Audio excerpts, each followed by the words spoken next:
नमस्कार दोस्तों।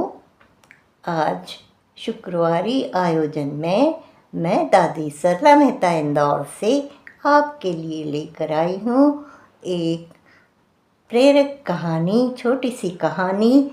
और ये कहानी है कि महिलाएं वैसे भी कहते हैं ना, देवी की अष्टभुजाएं होती है। जो दुर्गा होती है, नौ दुर्गा होती है, उनकी अष्टभुजाधारी कहते हैं। तो जितने हाथ उतने काम कर सकती हैं। तो यहाँ एक सास और बहू की छोटी सी कहानी है और शीर्षक है हाँ मैं भी कर सकती हूँ। अब बहू का नाम है विभा। यूँ तो विभा का कॉलेज में लेक्चररशिप के लिए चयन हो चुका है, किंतु विवाह के पश्चात उसका मुख्य लक्ष्य था कि वह एक आज्ञाकारी बहू, आदर्श पत्नी और कर्तव्यशीला ममतामयी माँ बने। परंतु यह क्या, ससुराल में जो भी आते कटाक्ष करते, क्योंकि वो तो वही पढ़ी लिखी थी और पढ़ी लिखी को घर में बिठाना तो कोई अच्छी बात नहीं।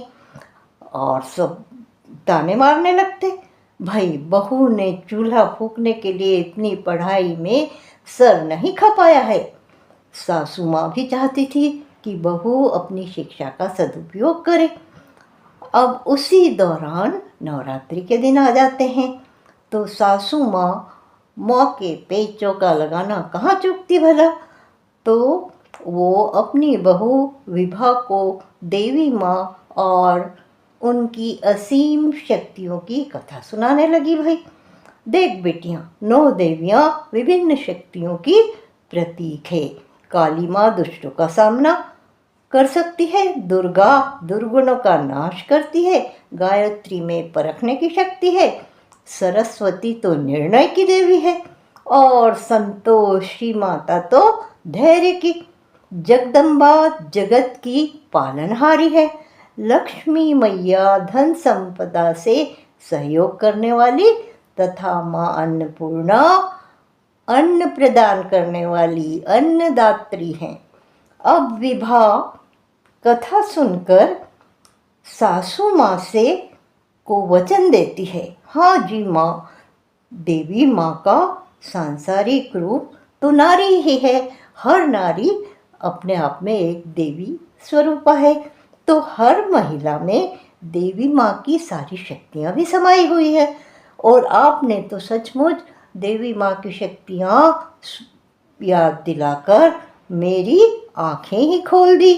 अब तो भाई विभा तो तैयार हो जाती है कि वो तो दोनों काम कर सकती है। उसके तो देवी के इतने हाथ थे, इतनी शक्तियाँ थी, तो देवी इतने काम कर सकती, तो वो भी कर सकती है, घर भी संभाल सकती है, घर के साथ बाहर जाकर अपनी शिक्षा का सदुपयोग भी कर सकती है।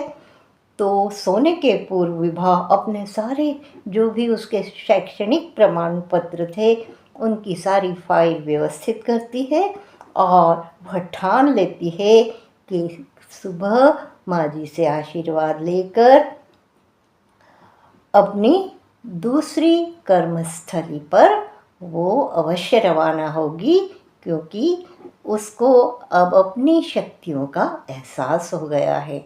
तो दोस्तों, ये प्रेरक कहानी आपको कैसी लगी? तो जो भी बच्चियां सुन रही हैं उनको मैं कहना चाहूँगी कि वे भी अपनी सारी शक्तियों का, उनमें जितनी भी खूबियाँ हैं उनका सदुपयोग अवश्य करें। तो दोस्तों, आपको मेरी कहानी कैसी लगी? अगर अच्छी लगी हो तो लाइक करिए, कमेंट करिए और शेयर भी करिएगा। और हाँ, हमारे साहित्य चैनल टीवी को सब्सक्राइब करना नहीं भूलें। धन्यवाद।